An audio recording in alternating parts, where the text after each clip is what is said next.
नमस्कार दोस्तों, स्वागत है एक बार फिर से आप सभी का हमारे इस चैनल में जिसका नाम है ऑल हिट एग्जाम।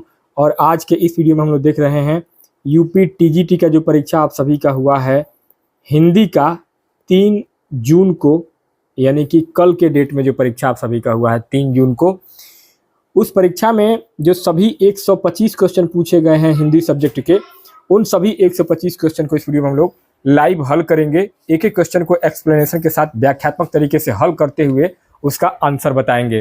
तो ये पूरा आपका सॉल्यूशन वीडियो है, सॉल्व पेपर होगा, न कि केवल आंसर की।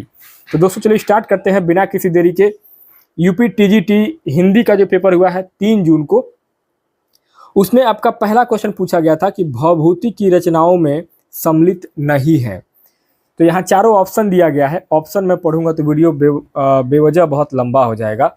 ऑप्शन आपको स्क्रीन पर दिख ही रहा है, तो हम लोग सीधे राइट ऑप्शन को ट्रिक करेंगे और उसी को एक्सप्लेन करेंगे, यानी कि उसी को व्याख्या करेंगे दोस्तों। तो यहाँ इस पहले नंबर के प्रश्न में आपका करेक्ट आंसर हो जाएगा ऑप्शन नंबर ए, शाकुंतल। क्यों?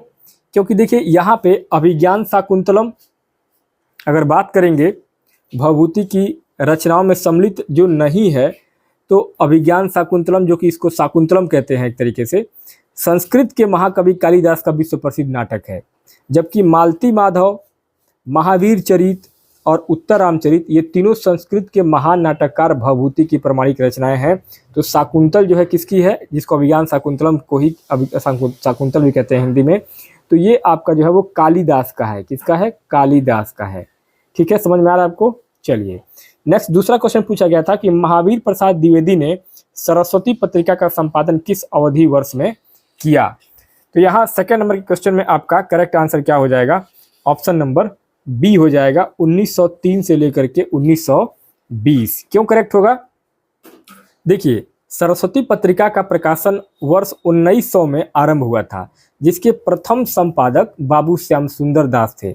आचार्य महावीर प्रसाद द्विवेदी ने 1903 ईस्वी में इसका संपादन कार्य अपने हाथ में लिया और 1920 ईस्वी तक सफलतापूर्वक इसका संपादन करके हिंदी साहित्य यानी कि खड़ी बोली को इन्होंने नई दिशा प्रदान की। तो यहाँ पे आपका 1903 से लेकर के 1920 आपका करेक्ट हो जाएगा। अगला तीसरा क्वेश्चन पूछा गया कि सूर्योदय का संधि विच्छेद क्या है। सूर्योदय का संधि विच्छेद क्या हो जाएगा? तो यहाँ आपका ऑप्शन नंबर डी से हो जाएगा, सूर्यधन उदय। क्योंकि देखिए यहाँ गुण स्वर संधि का ये उदाहरण है। संधि का नियम क्या होगा? यहाँ पे आपका अ प्लस उ आपका जो है मिला करके उ बनता है। यहाँ सूर्य के अंत में अ है, सूर्य के अंत में अ है और उदय के प्रारंभ में उ है, जो मिल करके यानी ओ का निर्माण करेंगे, यानी कि वही आपका सूर्योदय हो जाएगा। तो यहाँ पे ऑप्शन नंबर आपका डी यहाँ पे करेक्ट हो जाएगा। नेक्स्ट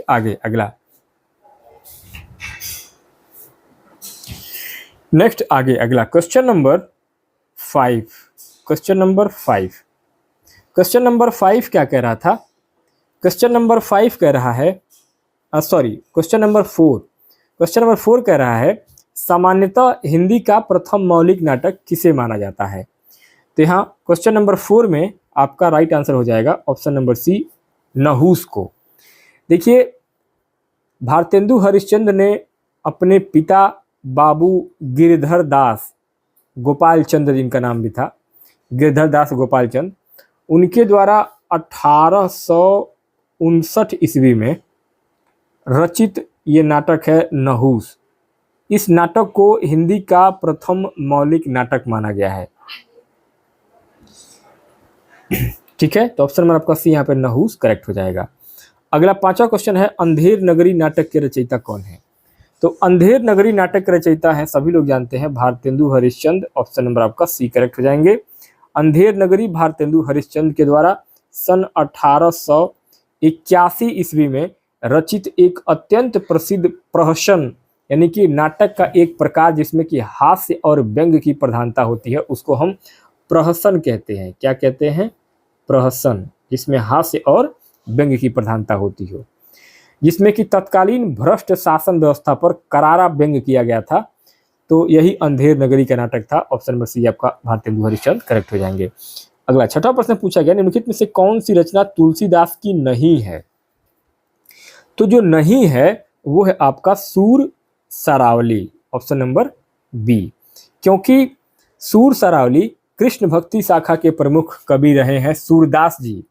सूर सरावली जो है किसका है, तो ये आपका सूरदास जी की रचना है सूर सरावली, और वो कृष्ण भक्ति शाखा के थे। जबकि कवितावली, विनय पत्रिका और गीतावली ये तीनों जो है गोस्वामी तुलसीदास की रचनाएं हैं।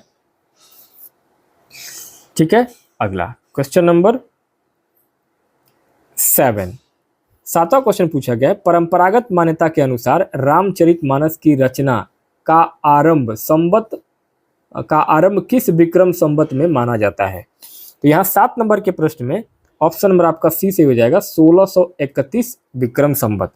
देखिए, रामचरितमानस बालकांड की एक चौपाई के अनुसार संवत 1631 क्या था, उसमें लिखा है संवत 1631 करऊं कथा हरिपद धरिसीसा, अर्थात संवत 1631 मतलब कि सन 1500, अगर सन के हिसाब से निकालेंगे तो सन हो जाएगा आपका 1574 ईस्वी में रामनवमी के दिन तुलसीदास जी ने इस महाकाव्य की रचना की थी। किसकी, रामचरितमानस की। तो ऑप्शन नंबर आपका सी यहाँ पे 1631 करेक्ट हो जाएगा। अगला है 8वां प्रश्न, देवनागरी लिपि की विशेषता कौन सी नहीं है। तो यहाँ नहीं पूछा गया है, तो यहाँ आपका ऑप्शन नंबर बी से हो जाएगा, यह दाएं से बाएं लिखी जाती है। देखिए, देवनागरी लिपि हमेशा बाएं से दाएं यानी लेफ्ट टू राइट लिखी जाती है। दाएं से बाएं लिखी जाने वाली लिपि फारसी और अरबी होती है। देवनागरी लिपि पूरी तरीके से वैज्ञानिक है, जिसमें एक ध्वनि के लिए एक चिन्ह उच्चारण के अनुरूप ही लेखन और स्वर व्यंजन का स्पष्ट विभाजन होता है। इसलिए आपका ऑप्शन नंबर बी यही आपका करेक्ट आंसर हो जाएगा, क्योंकि इसमें नहीं पूछा गया था। नेक्स्ट आगे अगला क्वेश्चन है आपका क्वेश्चन नंबर 9 कह रहा था कि मानक रूप से स्वीकृत बिहारी सतसई में कुल कितने दोहे संकलित माने जाते हैं। तो यहाँ 9 नंबर के प्रश्न में आपका करेक्ट आंसर हो जाएगा ऑप्शन नंबर सी 713। क्यों, ध्यान दीजिएगा। देखिए, यहाँ पे मानक रूप से रीतिकालीन कवि हैं बिहारी लाल, और इनकी एक मात्र प्रमाणिक रचना जो है वो बिहारी सतसई है। जगन्नाथ दास रत्नागर के द्वारा जो संपादित बिहारी रत्नागर था, जो कि सबसे प्रमाणिक मानी जाती है, उसमें कुल 713 दोहे जो है वो माने गए हैं। तो ऑप्शन नंबर सी आपका 713 दोहे करेक्ट आंसर हो जाएगा, क्योंकि इसमें हम किसको मान रहे हैं, जगन्नाथ दास के द्वारा जो संपादित किया गया था बिहारी रत्नाकर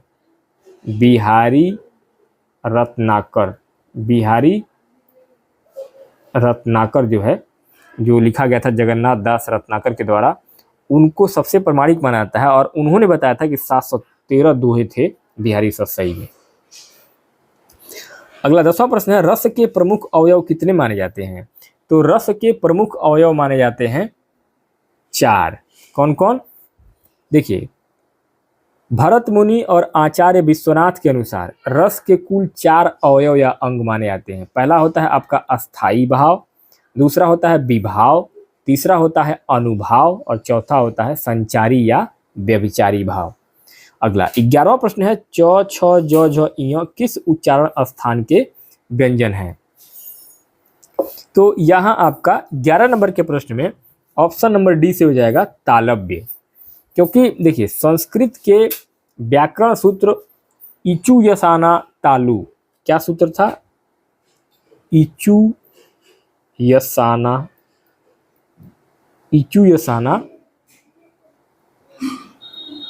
तालु। इसके अनुसार ई च वर्ग, ई और च वर्ग, च छ ज झ ञ, य और श, इनका उच्चारण स्थान क्या है, तालु यानी कि तालव्य है। तो ऑप्शन नंबर आपका डी यहाँ पे तालव्य करेक्ट हो जाएगा। नेक्स्ट आगे अगला 12वां प्रश्न पूछा गया है, वीर रस और रौंद रस में किस गुण की प्रधानता होती है? तो यहाँ 12 नंबर के प्रश्न में राइट आंसर क्या होगा? ऑप्शन नंबर डी हो जाएगा, ओज। ओज। देखिए, काव्य शास्त्र में जिस काव्य को पढ़ने या सुनने से मन के अंदर चित्त में जोश, उत्साह या प्रदीप्ति उत्पन्न हो, वहाँ ओज गुण होता है। वीर, रौद्र और भयानक और विभत्स रसों में ओज गुण की ही प्रधानता होती है। तो यहाँ आपका ऑप्शन नंबर डी ओज गुण करेक्ट हो जाएगा। 13वां प्रश्न, निम्नलिखित में से कौन निर्गुण भक्ति धारा के संत कवि नहीं है? तो नहीं जहां पूछा गया है वो हो जाएंगे आपका सूरदास। सूरदास राइट आंसर हो जाएंगे। क्यों? देखिए, सूरदास सगुण भक्ति धारा की कृष्ण भक्ति शाखा के सर्वश्रेष्ठ कवि हैं। कबीरदास, दादू दयाल और गुरु नानक, रैदास, ये सभी लोग जो थे वो ज्ञानाश्रयी शाखा के संत कवि थे। तो यहाँ सूरदास जो है वो आपका करेक्ट हो जाएंगे, क्योंकि इसमें नहीं पूछा गया था। अगला 14वां प्रश्न है, रामचंद्र शुक्ल के निबंध श्रद्धा भक्ति के अनुसार श्रद्धा का संबंध किससे है? तो यहाँ श्रद्धा का जो संबंध है वो है आपका सद्गुणों के प्रति आदर भाव से। सद्गुणों के प्रति, देखिए, आचार्य रामचंद्र शुक्ल ने अपने निबंध श्रद्धा और भक्ति में स्पष्ट लिखा है कि किसी मनुष्य में जनसाधारण से विशेष गुण या शक्ति का विकास देख उसके संबंध में जो एक आनंदपूर्ण हृदय की स्वीकृति होती है उसे श्रद्धा कहते हैं। अतः इसका सीधा संबंध सद्गुणों के प्रति आदर से होता है। तो ऑप्शन नंबर सी आपका सद्गुणों के प्रति आदर भाव करेक्ट हो जाएगा। नेक्स्ट आगे अगला क्वेश्चन नंबर 15 कह रहा था कि हिंदी का प्रथम मौलिक उपन्यास किसे माना जाता है? तो हिंदी का प्रथम मौलिक उपन्यास माना जाता है आपका परीक्षा गुरु को। ऑप्शन नंबर सी से हो जाएगा। देखिए, आचार्य रामचंद्र शुक्ल ने लाला श्रीनिवास दास के द्वारा 1882 में इसको रचा था, परीक्षा गुरु को, जो कि अंग्रेजी ढंग का एक हिंदी का प्रथम मौलिक उपन्यास स्वीकार किया गया, जो कि सर्वमान्य मत भी यही कहता है। तो ऑप्शन नंबर सी आपका परीक्षा गुरु करेक्ट हो जाएगा। 16वां प्रश्न है कि का वर्ष जब कृषि सुखानी लोकोक्ति का अर्थ निम्नलिखित में से कौन सा है? तो यहाँ ऑप्शन नंबर सी से हो जाएगा, समय बीत जाने पर सहायता का कोई लाभ नहीं होता है। यह लोकोक्ति जो है रामचरितमानस से ली गई है। इसका भावार्थ है कि जब खेत पूरी तरह सूख ही गया हो तो उसके बाद वर्षा होने का क्या लाभ है। अर्थात समय निकल जाने पर किया गया कोई भी प्रयास या सहायता निरर्थक ही होता है, उसका कोई अर्थ नहीं निकलता है। आगे अगला है आपका 17 नंबर पे प्रश्न पूछा गया है, चक्रपाणी में कौन सा समास है? तो यहाँ आपका बहुब्रीहि समास हो जाएगा, ऑप्शन नंबर ए। देखिए, चक्रपाणी का समास विग्रह अगर आप करेंगे तो चक्र है पाणी, यानी कि चक्र है पाणी यानी कि हाथ में जिसके, अर्थात भगवान विष्णु या कृष्ण। यहाँ न पूर्व पद प्रधान है और न उत्तर पद, बल्कि दोनों मिलकर किसी तीसरे विशेष अर्थ यानी कि विष्णु जी की ओर संकेत कर रहे हैं। तो यहाँ पे क्या हो जाएगा? बहुब्रीहि समास हो जाएगा। 18वां प्रश्न है, कुरुक्षेत्र काव्य के रचयिता कौन है? तो कुरुक्षेत्र के हो जाएंगे आपका option number D, Ramdhari Singh Dinkar. यह 1946 ईस्वी में कुरुक्षेत्र रामधारी सिंह दिनकर के द्वारा रचित एक अत्यंत प्रसिद्ध प्रबंध काव्य है और यह महाभारत के शांति पर्व पर आधारित है, जिसमें भीष्म और युधिष्ठिर के संवाद के माध्यम से युद्ध और शांति की समस्या पर विचार किया गया है। अगला 19वां प्रश्न है कि जो कुछ भी न जानता हो उसके लिए निम्नलिखित में से कौन सा एक शब्द उपयुक्त है? तो उसके लिए होता है आपका अज्ञ। ऑप्शन नंबर आपका ए करेक्ट हो जाएगा। देखिए, ज्ञ का अर्थ होता है जानने वाला और उपसर्ग यहाँ पे अ लग गया है, उपसर्ग अ लग गया है, तो उपसर्ग अ आपका नकारात्मक लगने से अज्ञ का अर्थ होता है जो कुछ न जानता हो, यानी कि मूर्ख या अज्ञानी। तो यहाँ पे विज्ञ मतलब क्या होता है? विज्ञ मतलब होता है विशेष जानने वाला, अल्पज्ञ मतलब होता है कम जानने वाला और सर्वज्ञ मतलब होता है बहुत जानने वाला। तो यहाँ पे अज्ञ आपका करेक्ट हो जाएगा। 20वां प्रश्न, रचना के आधार पर वाक्य के कितने भेद होते हैं? तो रचना के आधार पर वाक्य के भेद होते हैं total 3। Option number A correct हो जाएगा। देखिए, हिंदी व्याकरण में रचना यानी कि बनावट के आधार पर वाक्य के केवल 3 भेद माने गए हैं। पहला है आपका सरल या साधारण वाक्य, दूसरा है मिश्र यानी कि मिश्रित वाक्य, और तीसरा है संयुक्त वाक्य। तो ऑप्शन नंबर आपका ए 3 यहाँ पे करेक्ट हो जाएगा। नेक्स्ट आगे अगला 21वां प्रश्न पूछा गया है, परंपरागत हिंदी ध्वनि विज्ञान के अनुसार मूल स्वर कौन से हैं? तो मूल स्वर है आपका ऑप्शन नंबर ए अ, ई, उ और री। क्योंकि हिंदी में मूल स्वर जिन्हें ह्रस्व स्वर भी कहते हैं 4 ही माने जाते हैं, अ, ई, उ और री। इन्हीं के मेल से दीर्घ स्वर जैसे कि आ, बड़ा आ, बड़ी ई और बड़ा उ, और संयुक्त स्वर जैसे कि ए, ऐ, ओ और औ का निर्माण होता है। तो यहाँ पे आपका ऑप्शन नंबर ए करेक्ट हो जाएगा। 22वां प्रश्न है, क्या भूलूं क्या याद करूं किसकी आत्मकथा है? तो यह है आपका हरिवंश राय बच्चन जी की रचना है। डॉक्टर हरिवंश राय बच्चन की प्रसिद्ध आत्मकथा 4 खंडों में प्रकाशित हुई थी, जिसका पहला खंड था क्या भूलूं क्या याद करूं, और ये रचना हुई थी आपका 1969 में। बाकी अन्य 3 खंड आए थे, जिसमें दूसरा खंड था नीड़ का निर्माण, फिर नीड़ का निर्माण, फिर और उसके बाद अगला था बसेरे से दूर, और आखिरी था 10 द्वार से सोपान तक। 23वां प्रश्न है, उसने कहा था कहानी के रचयिता कौन है? तो ये कहानी के रचयिता है Chandradhar Sharma Guleri, option number D. 1915 ईस्वी में सरस्वती पत्रिका में प्रकाशित यह हिंदी साहित्य की अमर और मील का पत्थर मानी जाने वाली कहानी है, और यह फ्लैशबैक यानी कि पूर्व दीप्ति शैली में लिखी गई हिंदी की पहली कहानी मानी जाती है। उसने कहा था, जो कि चंद्रधर शर्मा गुलेरी के द्वारा लिखा गया था। अगला आपका 24वां प्रश्न है कि इनमें से विदेशज शब्द कौन सा है? तो विदेशज जो शब्द है वो आपका चश्मा है, ऑप्शन नंबर डी। देखिए, चश्मा फारसी भाषा का शब्द है जो अन्य भाषा से हिंदी भाषा में आया है, इसलिए यह विदेशज यानी कि आगत शब्द है। बाकी आपका लाठी, आंचल, खेत, ये सब क्या है? तद्भव शब्द है, देशज शब्द है। अगला है 25वां, विद्याधन आलय का सही संधि रूप क्या होगा?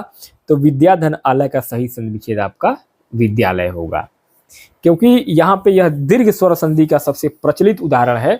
नियम के अनुसार यदि आ के बाद आ यानी कि बड़ा आ के बाद बड़ा आ जाए तो दोनों मिलकर के आ यानी कि दीर्घ ही हो जाते हैं। तो विद्याधन आ प्लस आलय बराबर आ, तो दोनों आ मिल करके बड़ा हो जाएंगे, इसलिए क्या हो जाएगा? दीर्घ हो जाएगा, यानी कि विद्यालय हो जाएगा। अगला दोस्तों क्वेश्चन नंबर 26 पूछा जा रहा है कि मैला आंचल उपन्यास के रचयिता कौन है? तो मैला आंचल आपने बहुत पढ़ा होगा, फणीश्वर नाथ रेणु, ऑप्शन नंबर सी।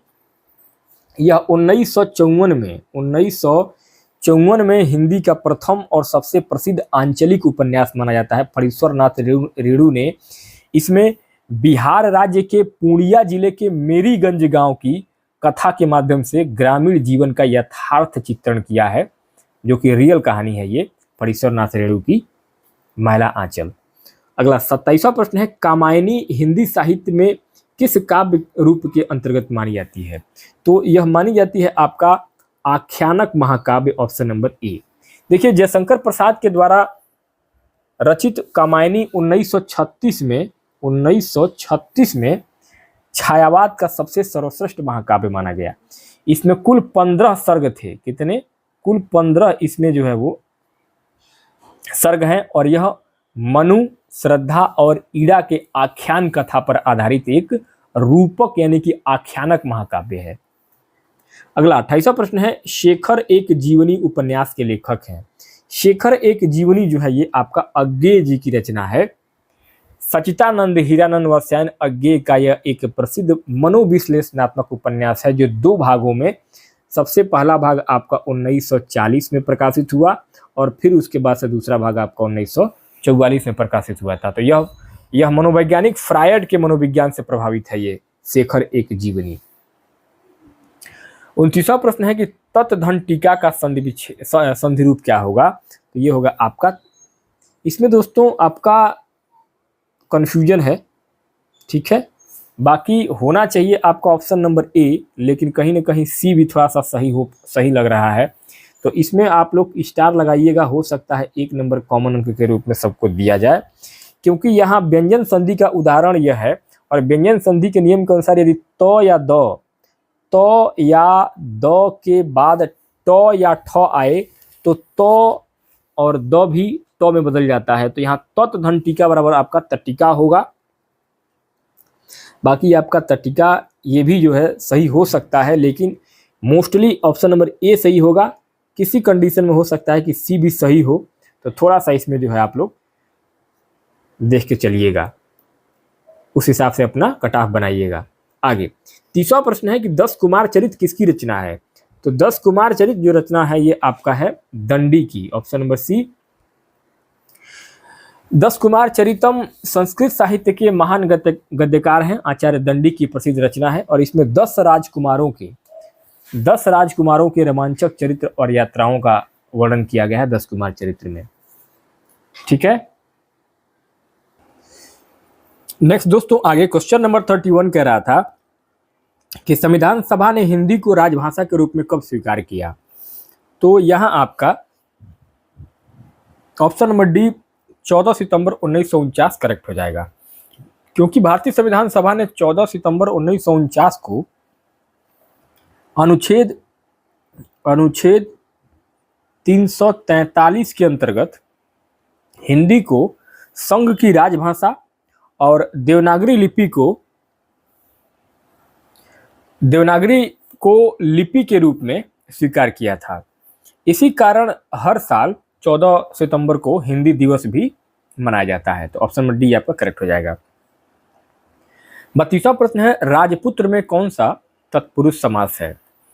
तो यहां हो जाएगा आपका खष्टी तत्पुरुष समास, ऑप्शन नंबर आपका बी। देखिए राजपुत्र का अगर समास विग्रह करेंगे तो राजा का पुत्र होता है, यहाँ का संबंध कारक खष्टी विभक्ति का चिन्ह यानी परसर्ग है, इसलिए यहाँ पे खष्टी संबंध तत्पुरुष समास होगा, ऑप्शन नंबर आपका बी करेक्ट हो जाएगा। आगे 33वां प्रश्न है कि सच्चरित में संधि है, तो सच्चरित में जो संधि होगा वह आपका ऑप्शन नंबर बी व्यंजन संधि होगा, क्योंकि इसका संधि विच्छेद सतधन चरित होता है, और व्यंजन संधि के अनुसार तो के बाद च या छ आने पर तो का परिवर्तन चौ में हो जाता है, तो यहाँ पे आपका ऑप्शन नंबर बी व्यंजन संधि करेक्ट हो जाएगा। 34वां प्रश्न है कि दोहा छंद के विषम चरणों में मात्राएं होती है, तो दोहा छंद के विषम चरणों में जो मात्राएं होती हैं वह आपका 13 होती हैं, ऑप्शन नंबर ए आपका करेक्ट हो जाएगा। देखिए दोहा जो है वो एक अर्ध सममात्रिक छंद है, इसके 4 चरण होते हैं। इसके विषम चरणों यानी कि पहले और तीसरे में 13 मात्राएं, और सम चरणों यानी कि दूसरे और चौथे में 11 मात्राएं होती हैं। देखिए यहाँ पे एक्सप्लेन हुआ है। आगे 35वां प्रश्न है चारु चंद्र की चंचल किरणें खेल रही थी जल थल में, इसमें कौन सा अलंकार है? तो यहाँ आपका अनुप्रास अलंकार हो जाएगा, ऑप्शन नंबर ए। जहाँ एक ही वर्ण या अक्षर की आवृत्ति एक से अधिक बार होती है वहाँ अनुप्रास अलंकार होता है, और इस लाइन में इस पंक्ति में च वर्ण की आवृत्ति कई बार हुई है, जैसे कि चारु, चंद्र, चंचल। ठीक है, आगे 36वां प्रश्न है हिंदी साहित्य के प्रारंभिक काल को आदिकाल नाम से किस विद्वान ने अभिगृहित किया था? तो ये किया गया था आपका आचार्य हजारी प्रसाद द्विवेदी, क्योंकि आचार्य हजारी प्रसाद द्विवेदी ने हिंदी साहित्य के प्रारंभिक काल को आदिकाल कहा है। आचार्य रामचंद्र शुक्ल ने इसे वीरगाथा काल कहा, और डॉक्टर राम कुमार वर्मा ने इसे संधि एवं चारण काल कहा था। ठीक है, तो यहाँ पे आपका option number A Hazari Prasad Dwivedi correct हो जाएंगे। 37वां प्रश्न है भारतेंदु हरिश्चंद्र को आधुनिक हिंदी साहित्य का जनक किस साहित्य इतिहासकार ने कहा है? तो ये कहा है कि इन्होंने कहा है डॉक्टर रामचंद्र शुक्ल जी ने, ऑप्शन नंबर ए। देखिए आचार्य रामचंद्र शुक्ल ने अपने हिंदी साहित्य का इतिहास में भारतेंदु हरिश्चंद्र को आधुनिक हिंदी गद्य साहित्य की परंपरा का प्रवर्तक और आधुनिक साहित्य का जनक माना था।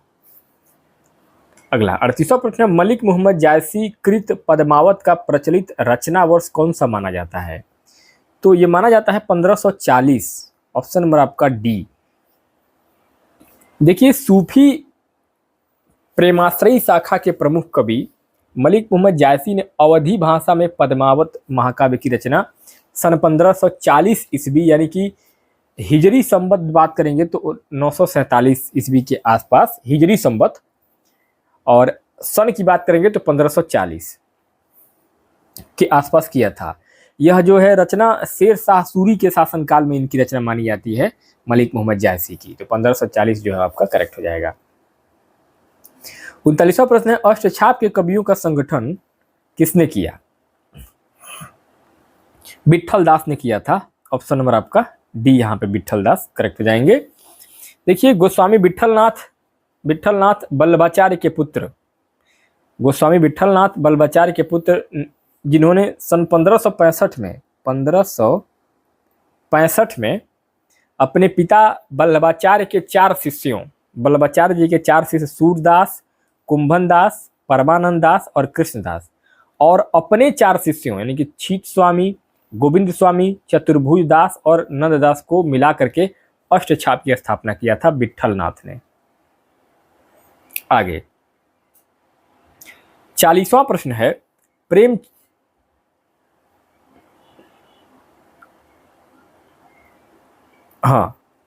40वां प्रश्न है, प्रेमचंद्र का अंतिम पूर्ण उपन्यास कौन सा है? तो मुंशी प्रेमचंद का अंतिम पूर्ण उपन्यास जो था वह था आपका गोदान। Option number B. देखिए, मुंशी प्रेमचंद के द्वारा 1936 में रचा गया था ये, 1936 में गोदान जो है उनका अंतिम पूर्ण उपन्यास है, जिसे कृषक जीवन का महाकाव्य भी कहा जाता है। इनका उपन्यास मंगलसूत्र जो है वो आपका अधूरा रह गया था। अगला 41वां प्रश्न है कि सोरठा छंद के पहले एवं तीसरे चरण में कितनी मात्राएं होती हैं? तो ये मात्राएं होती हैं टोटल आपकी 11 मात्राएं होती हैं। ऑप्शन नंबर ए आपका करेक्ट हो जाएगा, क्योंकि सोरठा अर्ध सममात्रिक छंद है जो दोहा का ठीक उल्टा होता है। इसके विषम यानी कि पहले और तीसरे चरण में 11 तथा सम यानी कि दूसरे और चौथे में 13 चरणें होती हैं। अगला 42वां प्रश्न है, राम ने रावण को बाण से मारा, बाण से इसमें कौन सा कारक है? इसमें जो है आपका करण कारक है, क्योंकि देखिए कर्ता जिस साधन या माध्यम से कार्य करता है उसे करण कारक यानी कि तृतीया विभक्ति कहते हैं, और यह राम ने मारने का कार्य बाण यानी कि साधन से किया है, तो बाण यहाँ पे क्या हो जाएगा? करण कारक हो जाएगा। 43वां प्रश्न है, पठनी शब्द में प्रयुक्त प्रत्यय कौन सा है? तो पठनी में जो प्रत्यय है वो है आपका अनीय। Option number B. देखिए, पठनी शब्द का निर्माण संस्कृत के पठ धातु में अनीय यानी कि संस्कृत की पठ धातु में अनियर, पठ धातु में क्या था? अनियर, लेकिन हिंदी में अनीय प्रत्यय लगने से हुआ है, जिसका अर्थ पढ़ने योग्य होता है, यानी कि पठ धन अनीय बराबर पठनीय। 44वां प्रश्न है कि रचना विधा सुमेलन में असंगत है। असंगत कौन सा है? आपका ऑप्शन नंबर ए करेक्ट हो जाएगा, मधुशाला और कहानी। देखिए, मधुशाला 1935 में, कहानी नहीं। मधुशाला 1935 की रचना है और ये कहानी नहीं है, बल्कि यह डॉक्टर हरिवंश राय बच्चन के द्वारा रचित एक अत्यंत प्रसिद्ध हिंदी काव्य संग्रह यानी कविता है। मधुशाला क्या है? कविता है।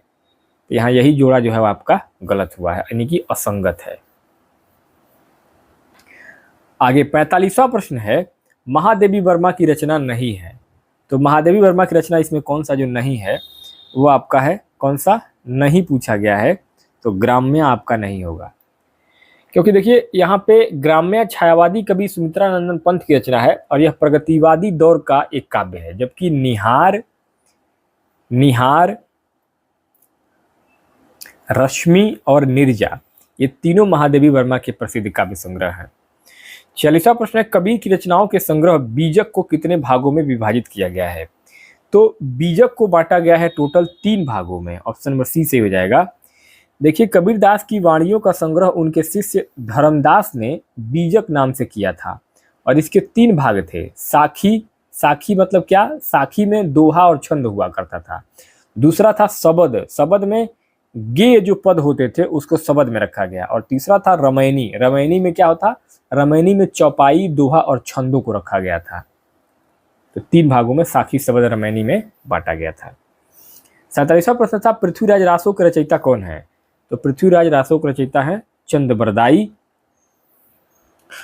पृथ्वीराज रासो आदिकाल का सबसे प्रसिद्ध और आचार्य रामचंद्र शुक्ल के अनुसार हिंदी का प्रथम महाकाव्य है, आचार्य रामचंद्र शुक्ल के अनुसार। और इसके रचयिता चंद्रबरदाई हैं जो पृथ्वीराज चौहान के दरबारी कवि और मित्र थे। अगला 48वां प्रश्न है राम की शक्ति पूजा किसकी रचना है? तो ये है सूर्यकांत त्रिपाठी निराला। राम की शक्ति पूजा जो है ये आपका 1936 में महाप्राण यानी कि सूर्यकांत त्रिपाठी निराला की एक लंबी और अत्यंत ओजस्वी कविता है। इसमें राम रावण युद्ध के दौरान राम की मानसिक स्थिति और देवी की मौलिक कल्पना का चित्रण किया गया है।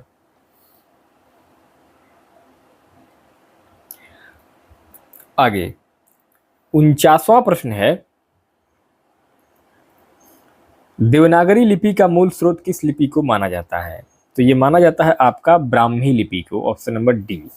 भारत की अधिकांश लिपियों यानी कि देवनागरी, गुजराती, बंगला आदि का विकास प्राचीन ब्राह्मी लिपि से ही हुआ है।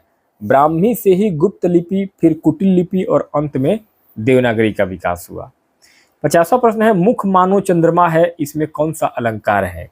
तो मुख मानो चंद्रमा यानी कि उत्प्रेक्षा अलंकार। ऑप्शन नंबर आपका डी यहाँ पे करेक्ट हो जाएगा, क्योंकि जहां उपमेय में उपमान की संभावना या कल्पना की जाती है वहां उत्प्रेक्षा अलंकार होता है। इसकी पहचान के लिए वाक्य में मनु, मानो, जनु, जानो जैसे शब्द, वाचक शब्द आते हैं। यहां मानो शब्द यानी कि संभावना व्यक्त कर रहा है। 51 नंबर प्रश्न पूछ रहा है ये पूस की रात कहानी की रचयिता कौन है? तो पूस की रात जो कहानी है ये आपका प्रेमचंद की रचना है। पूस की रात मुंशी प्रेमचंद की अत्यंत मार्मिक और यथार्थवादी कहानी है।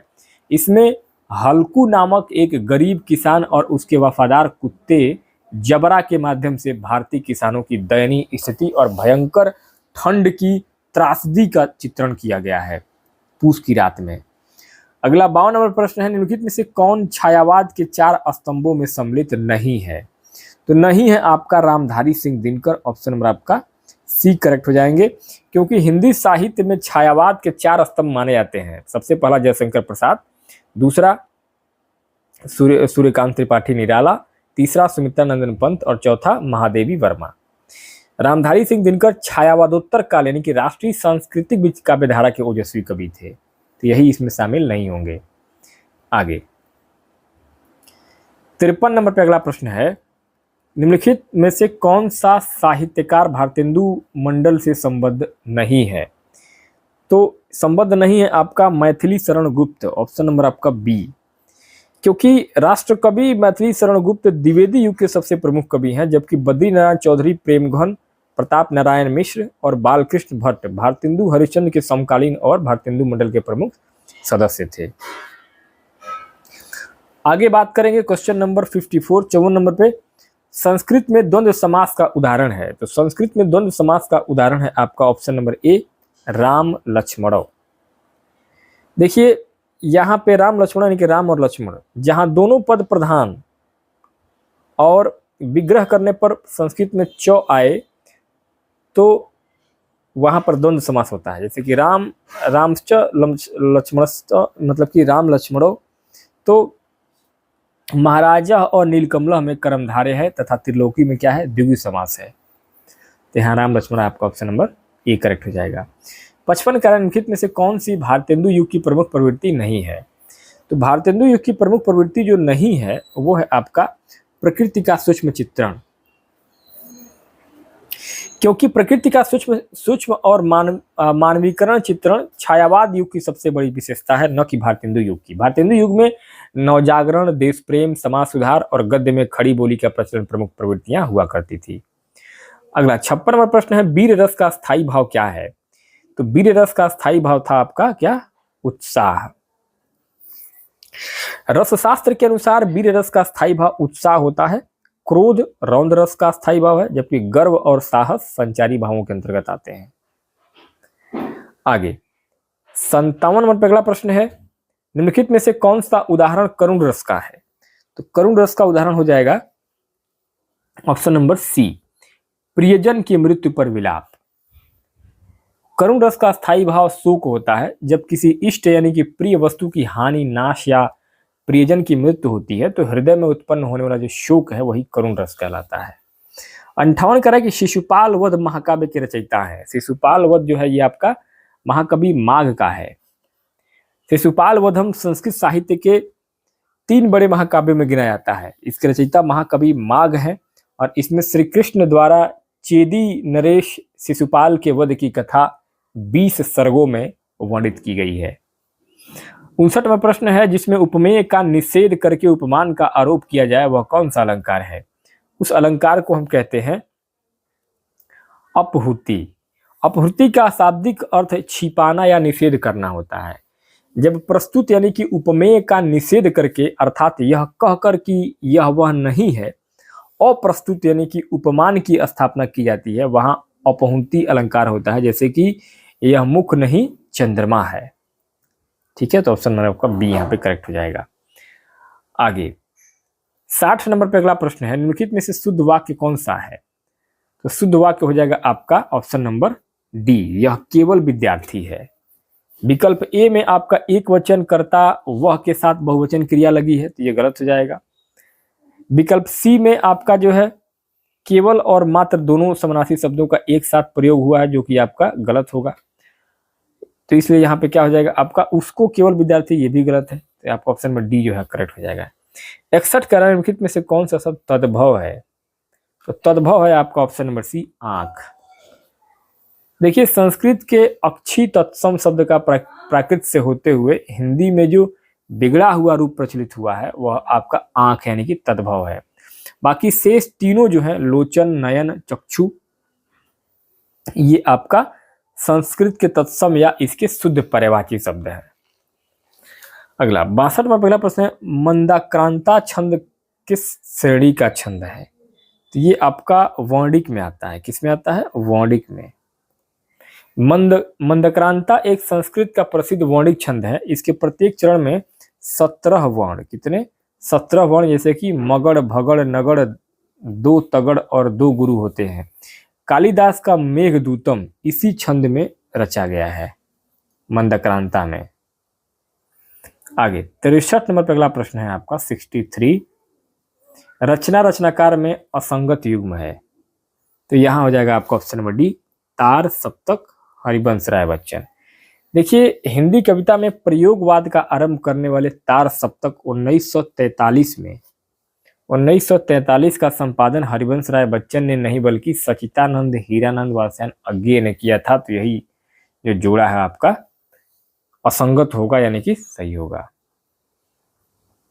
अगला 64 कह रहा था कि वाक्य रामः वनम गच्छति में वनः कौन सा कारक है? तो यहां आपका हो जाएगा ऑप्शन नंबर सी, कर्म कारक। क्योंकि संस्कृत व्याकरण के सूत्र कर्मणि द्वितीया और गमन यानी जाने के अर्थ वाली धातु यानी गम के योग में जिस स्थान पर पाया जाता है उसमें सदैव द्वितीया विभक्ति यानी कि कर्म कारक का प्रयोग होता है। राम वन को जाता है। तो यहाँ आपका ऑप्शन नंबर सी करेक्ट हो जाएगा। आगे 65 कह रहा था कि अवधि एवं अवधि शब्दों का सही अर्थ युग्म निम्नलिखित में से कौन सा है? तो ये हो जाएगा आपका ऑप्शन नंबर बी, समय और बोली। यह एक समसूत्र भिन्नात्मक शब्द है यानी कि सुनने में समान पर अर्थ अलग है। अवधि यानी कि ह्रस्व ई का अर्थ समय सीमा, टाइम लिमिट होता है, जबकि अवधि यानी कि दीर्घ ई यानी कि बड़ा ई उत्तर प्रदेश के अवध क्षेत्र में बोली जाने वाली एक बोली यानी कि भाषा है अवधि। आगे 66 नंबर पर अगला प्रश्न पूछा गया है, देवनागरी लिपि की त्रुटियों के सुधार हेतु प्रयास किसने किया? तो ये प्रयास किया गया था बंकिम चंद्र चटर्जी के द्वारा। ऑप्शन नंबर आपका ए।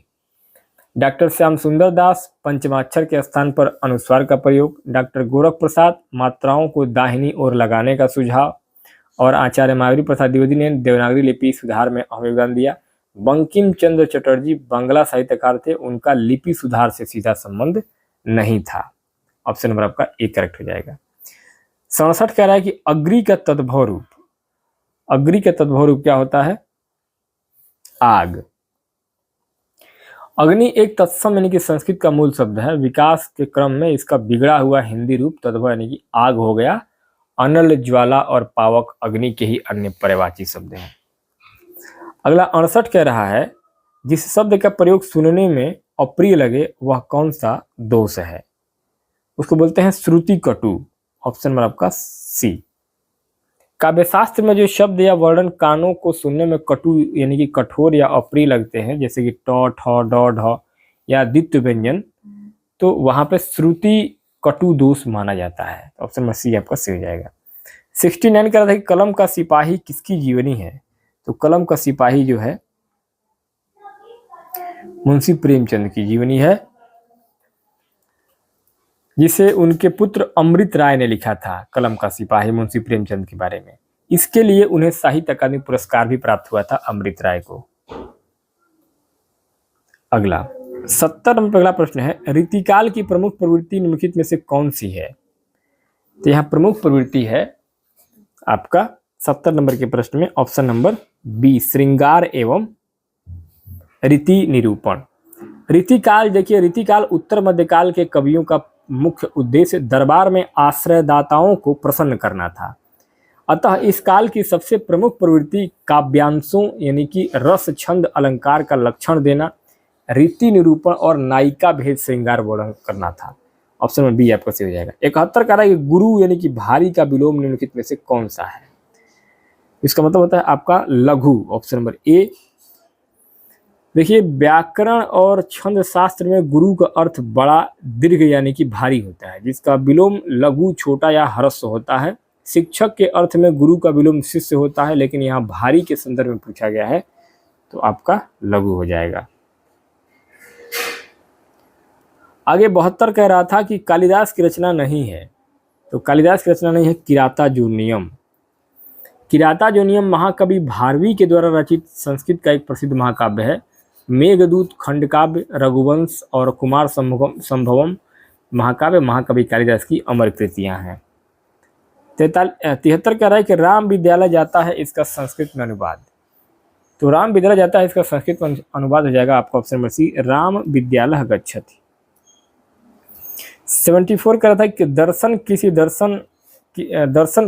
किसी के दर्शन करना शब्द का प्रयोग सामान्यतः किस वचन में होता है?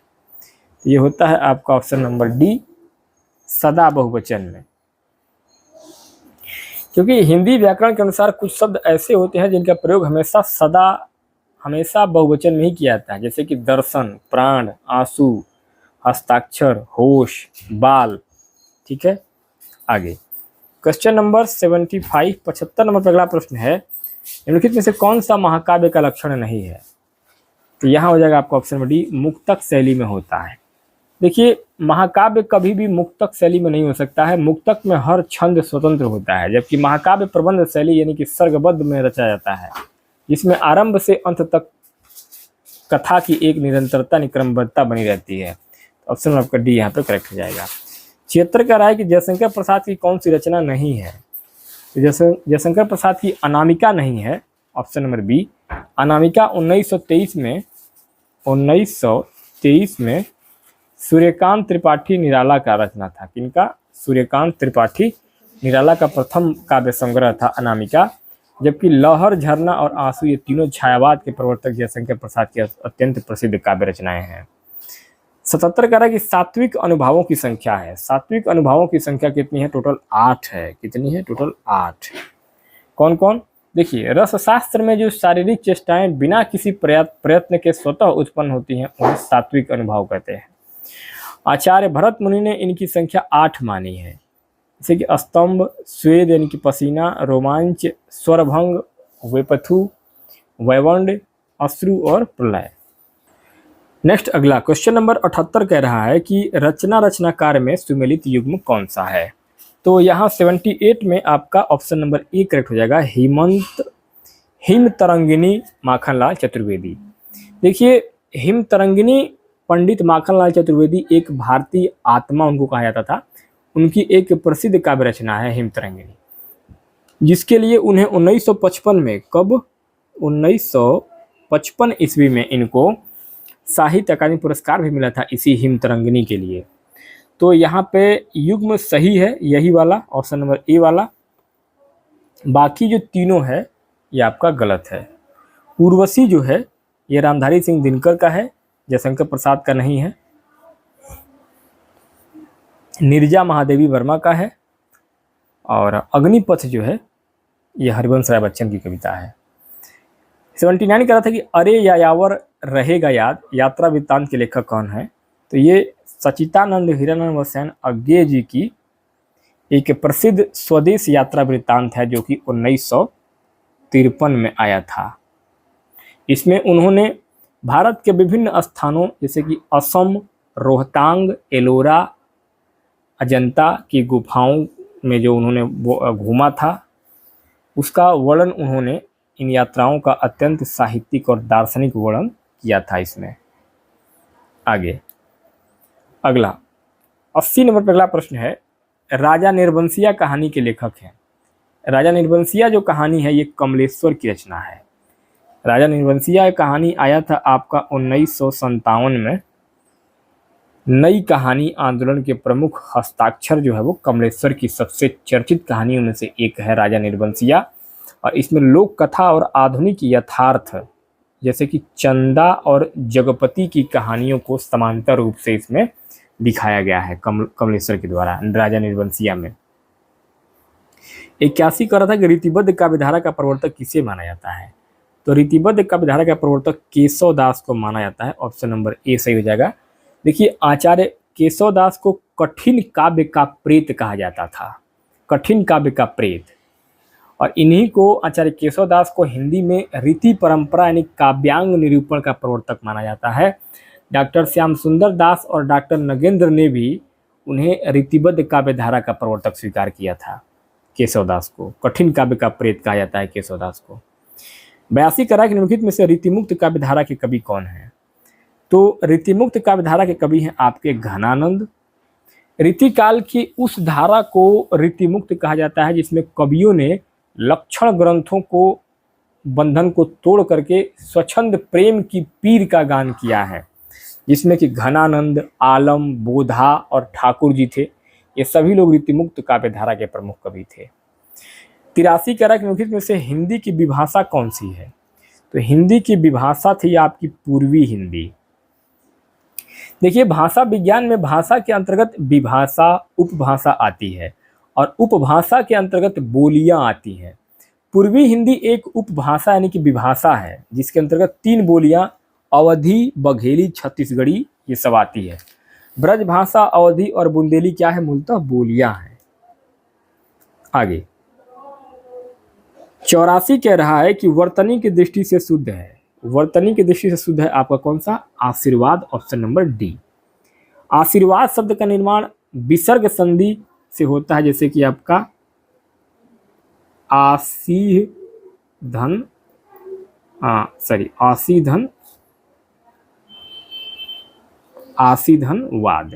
बराबर आशीर्वाद। इसमें नियम के अनुसार विसर्ग र जो है वह रेफ में बदल जाता है और वह अपने से अगले वर्ण यानी कि व के ऊपर लग जाता है। तो यहाँ पे शुद्ध वर्तनी आपका आशीर्वाद हो जाएगा। 85 कह रहा है कि पद परिचय में सामान्यतः किन तत्वों का उल्लेख किया जाता है? तो इनमें उल्लेख किया जाता है आपका ऑप्शन नंबर सी, लिंग, वचन, कारक एवं पद संबंध का। देखिए, वाक्य में प्रयुक्त शब्द पद कहलाता है। उस पद का व्याकरणिक परिचय देना पद परिचय कहलाता है, जिसमें संज्ञा, सर्वनाम, विशेषण आदि का भेद, लिंग, वचन, कारक तथा वाक्य के अन्य पदों के साथ उसका संबंध बताया जाता है। 86 कारक नई कहानी आंदोलन के प्रमुख त्रिकोण माने जाते हैं। तो त्रिकोण माने जाते हैं आपके option number B, Mohan Rakesh, Rajendra Yadav और कमलेश्वर। हिंदी साहित्य में सन 1950 से लेकर के 1960 10 साल तक इस दशक में नई कविता आंदोलन का नेतृत्व मुख्य रूप से इन्हीं 3 कथाकारों का, मोहन राकेश, कमलेश्वर और राजेंद्र यादव ने किया था। इन्हें नई कविता की बृहत्त्रयी या त्रिकोण कहा जाता था, इनको त्रिकोण कहा जाता था इन तीनों लोगों को। आगे 87 कारक नागार्जुन की कौन सी रचना है? तो नागार्जुन की रचना है आपका बलचनमा, क्योंकि बलचनमा जो है ये आपका 1952 ईस्वी में आया था और बलचनमा प्रगतिवादी कवि और उपन्यासकार बाबा नागार्जुन का एक प्रसिद्ध आंचलिक उपन्यास है। तमस जो है वो आपका भीष्म साहनी का है, मित्रों मरजानी कृष्णा सोबती का है और गुनाहों का देवता धर्मवीर भारती का उपन्यास है। 88 का चंद्रमुख, चंद्र के समान मुख में कौन सा समास है? बहुत सिंपल प्रश्न है, कर्मधारय समास हो जाएगा। जिस समास में पूर्व पद और उत्तर पद के बीच विशेषण विशेष या उपमेय उपमान का संबंध हो वहाँ कर्मधारय समास होता है। यहाँ मुख यानी उपमेय की तुलना चंद्रमा यानी कि उपमान से की गई है, तो चंद्रमा के समान मुख का मतलब क्या है? कर्मधारय समास हो जाएगा। अगला आपका 89 कह रहा है 89, पुष्प का परवाची निम्नलिखित में से कौन हो जाएगा? तो पुष्प का परवाची आपका सुमन होता है। सुमन का अर्थ होता है पुष्प या फूल, ठीक है। 90 कह रहा है समुद्र का परवाची निम्नलिखित में से कौन सा नहीं है? तो यहाँ आपका कूल यानी किनारा नहीं है, क्योंकि कूल का अर्थ किनारा या तट होता है, जैसे कि नदी कूल, जलधि जल को धारण करने वाला, रत्नाकर यानी रत्नों का खजाना और सिंधु यानी कि ये तीनों समुद्रों के, तीनों जो है वो समुद्र के ही परवाची शब्द हैं। 91 कह रहा है कि पायो जी मैंने राम रतन धन पायो में कौन सा अलंकार है? तो इसमें अलंकार है आपका रूपक अलंकार, ऑप्शन नंबर डी। देखिए जहाँ उपमेय में उपमान का अभेद रहित आरोप हो वहाँ रूपक अलंकार होता है। इस पंक्ति में यह मीराबाई की पंक्ति है, मीराबाई का पद है। इसमें राम नाम ही रतन धन है, अर्थात राम और रत्न में कोई भेद नहीं रखा गया है, तो यहाँ पे रूपक अलंकार हो जाएगा। 92 का अशोक के फूल निबंध संग्रह के रचयिता कौन है? तो अशोक के फूल निबंध संग्रह के रचयिता है आपका हजारी प्रसाद द्विवेदी, जो कि 1948 ईस्वी में ये रचना रची गई थी, अशोक के फूल। और यह निबंध विधा के सर्वश्रेष्ठ निबंधकार आचार्य हजारी प्रसाद द्विवेदी का अत्यंत प्रसिद्ध निबंध संग्रह है।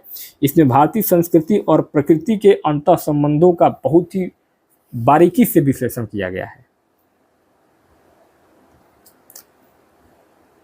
आगे 93 कह रहा था कि प्रगतिशील लेखक संघ की स्थापना कब हुई थी? तो ये 1936 में हुआ था। भारत में प्रगतिशील लेखक का प्रथम अधिवेशन अप्रैल 1936 में लखनऊ में हुआ था और इसकी अध्यक्षता मुंशी प्रेमचंद्र जी ने किया था। इसी के साथ हिंदी साहित्य में प्रगतिवाद का विधिवत आरंभ माना जाता है। 94 कह रहा है कि पुनरुक्ति दोष किस श्रेणी का दोष है? तो पुनरुक्ति दोष आपका ये अर्थ दोष में आता है। काव्य शास्त्र में जब किसी एक ही अर्थ को व्यक्त करने वाले दो या दो से अधिक शब्दों का अनावश्यक प्रयोग एक ही वाक्य में किया जाता है, जैसे कि केवल मात्र, तो उसे पुनरुक्ति दोष कहते हैं और यह मूलतः अर्थ को प्रभावित करता है, इसलिए यह अर्थ दोष के अंतर्गत आता है। 95 का डॉक्टर जॉर्ज ग्रियर्सन के अनुसार हिंदी की प्रमुख उपभाषाओं की संख्या कितनी है? तो टोटल 5 भाषाएं हैं इसमें।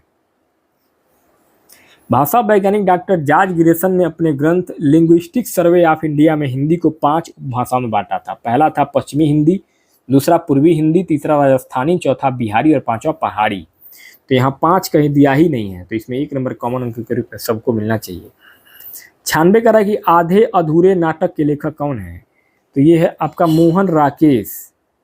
आधे अधूरे नाटक 1969 ईस्वी की रचना है और मोहन राकेश के द्वारा रचित यह एक मील का पत्थर नाटक साबित हुआ था। यह मध्यम वर्गीय शहरी परिवार के विघटन, स्त्री पुरुष संबंधों के खोखलेपन और आधुनिक जीवन की विसंगतियों का एक अत्यंत यथार्थपरक चित्रण करता है आधे अधूरे नाटक। 97 कह रहा है मृगावती किसकी रचना है? तो मृगावती कुतुबन की रचना है। किसकी है? कुतुबन की। मृगावती जो है ये आपका 1503 में आया था। 1503 में मृगावती जो है सूफी प्रेमाख्यानक काव्य परंपरा की एक महत्वपूर्ण रचना है, जिससे कुतुबन ने रचा था और आचार्य रामचंद्र शुक्ल ने कुतुबन की मृगावती को ही सूफी काव्य धारा की प्रथम रचना माना है। 98 कह रहा था कि नई कविता पत्रिका के संपादक कौन थे? तो नई कविता जो है ये आपका जगदीश गुप्त, ऑप्शन नंबर ए। सन 1954 में 1954 ईस्वी में इलाहाबाद से नई कविता नामक एक अर्धवार्षिक पत्रिका का प्रकाशन शुरू हुआ था और इसके संपादक डॉक्टर जगदीश गुप्त और डॉक्टर राम स्वरूप चतुर्वेदी थे। इसी पत्रिका के प्रकाशन से हिंदी साहित्य में नई कविता युग का आरंभ माना जाता है। तो ऑप्शन नंबर ए आपका जगदीश गुप्त करेक्ट हो जाएंगे। आगे 99 कह रहा है कि मैथिली शरण गुप्त की कौन सी रचना द्विवेदी युग की प्रतिनिधि कृति है? तो भारत भारती। देखिए भारत भारती आया था आपका 1912 में। यह राष्ट्र कवि मैथिली शरण गुप्त की वह अमर रचना है भारत भारती जिसने पूरे देश में राष्ट्रीय चेतना और देशभक्ति की लहर दौड़ा दी थी और यह द्विवेदी युग की सबसे प्रतिनिधि और लोकप्रिय काव्यकृति मानी जाती है। 100 नंबर पर अगला प्रश्न है, आसमान सिर पर उठाना मुहावरे का अर्थ निम्नलिखित में से कौन सा है? तो इसका मतलब होता है बहुत शोर मचाना। ऑप्शन नंबर आपका बी। जैसे कि जब कोई व्यक्ति विशेष करके बच्चे बहुत अधिक शोर शराबा मचाते हैं तो उसके लिए इस मुहावरे का प्रयोग किया जाता है। जैसे कि जब कोई क्लास टीचर कक्षा से जैसे ही बाहर जाता है तो बच्चे जो है पूरा आसमान सिर पर उठा लेते हैं, बहुत शोर शराबा करते हैं। 101 करा कि अनिल एवं अनल शब्दों का सही अर्थ निम्नलिखित में से कौन सा है? तो यहाँ हो जाएगा आपका अनिल और अनल का मतलब होता है वायु और अग्नि, क्योंकि यह एक समश्रुत भिन्नात्मक शब्द है। जैसे कि सुनने में समान पर अर्थ जो है वो अलग अलग होता है। संस्कृत और हिंदी में अनिल का अर्थ हवा या वायु होता है जबकि अनल का अर्थ आग या अग्नि होता है। 102 कह रहा है कि राग दरबारी किस विधा की रचना है? तो राग दरबारी जो है वो व्यंग्य उपन्यास है। राग दरबारी आपका आया था 1968 में और यह श्रीलाल शुक्ल के द्वारा रचित एक अत्यंत प्रसिद्ध व्यंग्यात्मक उपन्यास है जिसके लिए उन्हें साहित्य अकादमी पुरस्कार भी मिला था। इसमें शिवपालगंज गांव के माध्यम से स्वतंत्रता प्राप्ति के बाद की भारतीय शिक्षा, राजनीति और प्रशासन पर करारा व्यंग्य कसा गया था। अगला है आपका अगला क्वेश्चन 103। सूर साहित्य के लेखक हैं। सूर साहित्य के लेखक कौन है? हजारी प्रसाद द्विवेदी।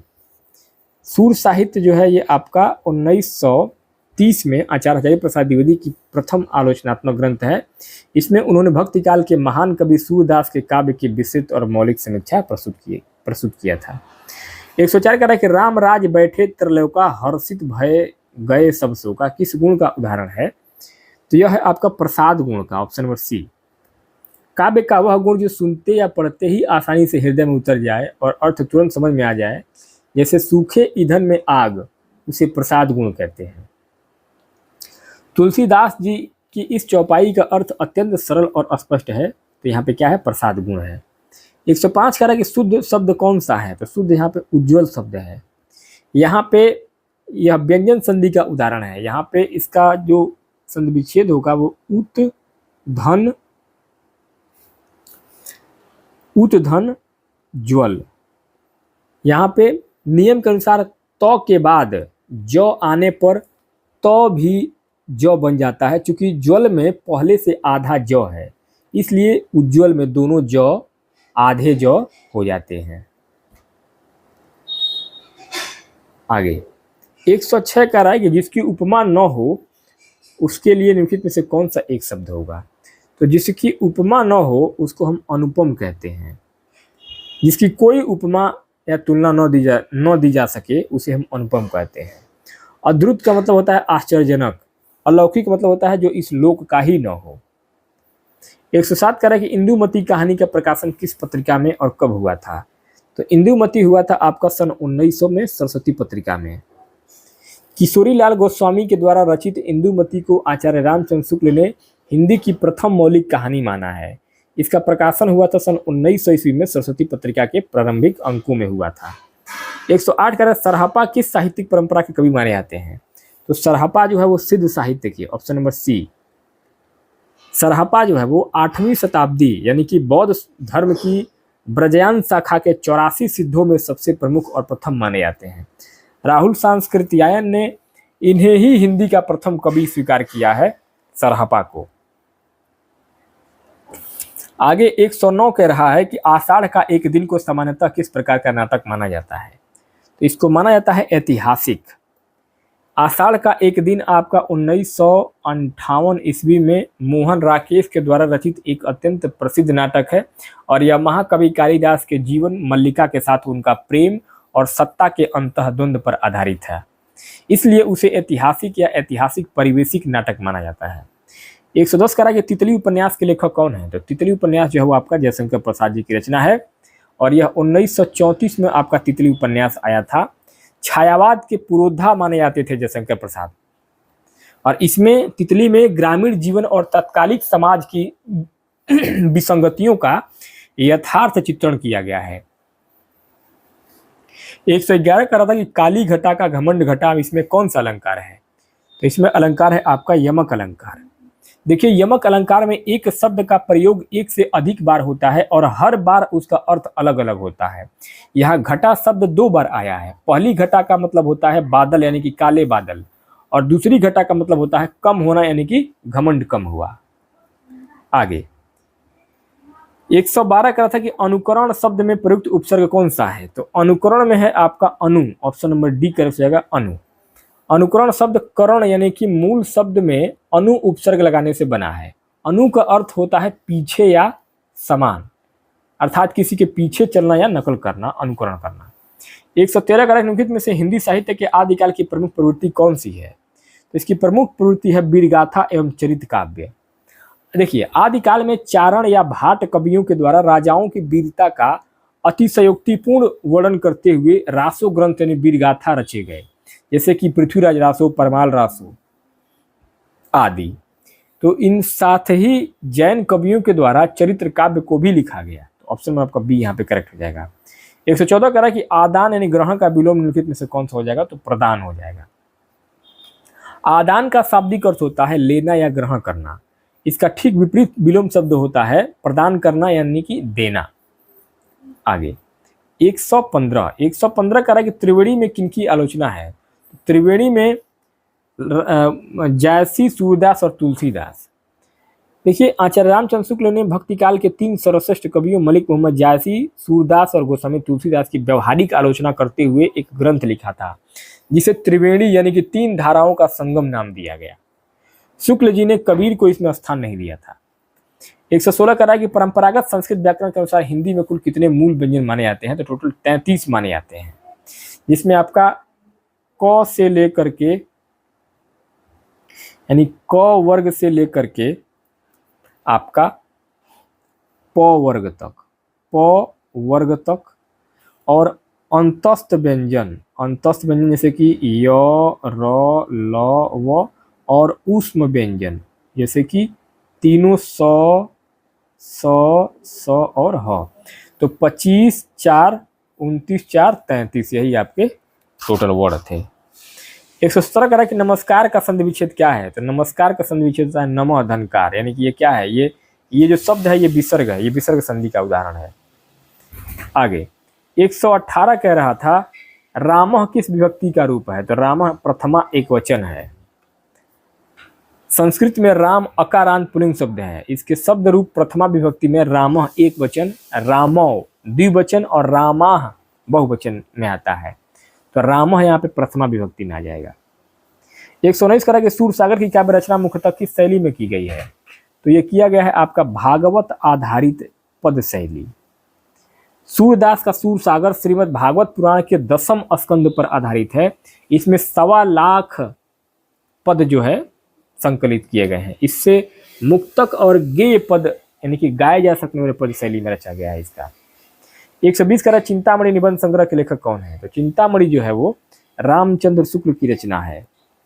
आचार्य रामचंद्र शुक्ल के मनोविकार जैसे कि उत्साह, श्रद्धा, भक्ति, लोभ, क्रोध और सैद्धांतिक आलोचनाओं से संबंधित निबंधों का अत्यंत प्रसिद्ध और प्रमाणिक संग्रह है चिंतामणि, और इसके अब तक 4 भाग जो है वो प्रकाशित हो चुके हैं। 121 कह रहा है हरिपद कोमल कमल से इसमें कौन सा अलंकार है? तो इसमें अलंकार हो जाएगा आपका उपमा अलंकार। देखिए, जहाँ किसी वस्तु या व्यक्ति की तुलना किसी अन्य प्रसिद्ध वस्तु से की जाए वहाँ उपमा अलंकार होता है। यहाँ हरिपद यानी भगवान के चरण उपमेय है, उनकी तुलना कमल यानी उपमान से की गई है, और से जो है वाचक शब्द का प्रयोग हुआ है।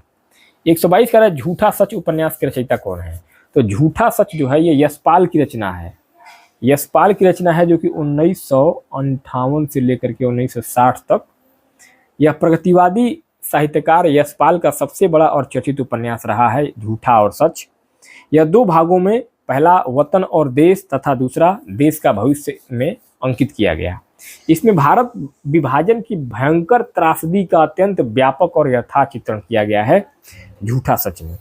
123 कह रहा था कि गेहूं और गुलाब संस्मरण संग्रह के रचयिता कौन है? तो राम वृक्ष Benipuri, option number D. Ram वृक्ष बेनीपुरी का प्रसिद्ध निबंध संस्मरण है गेहूं और गुलाब। 1950 में आया था। कब आया था? 1950 में आया था गेहूं और गुलाब।